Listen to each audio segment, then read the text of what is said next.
Ang ginawa namin, ako lang muna yung nag-resign, ako lang yung tao, hindi kami nag-hire ng ibang tao. Kami lang tulong-tulong. Kung sino yung naka-day off, siya yung pupunta dito para mag-help sa restaurant, pag-help dito.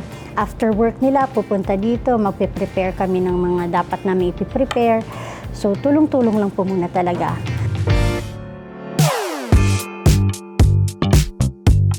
Kain po muna kayo. Actually, kaming lahat nasa food industry. Ako nasa Tim Hortons, yung kapatid ko nasa McDonald's, tapos yung asawa ko naman, tsaka yung isang partner pa namin, St. Louis. We know the standard ng different restaurant na established na. Parang nagkaroon na kami ng idea and experience on how to manage some restaurant na sa amin na talaga. 'Di ba? So nagiging advantage yun sa part namin.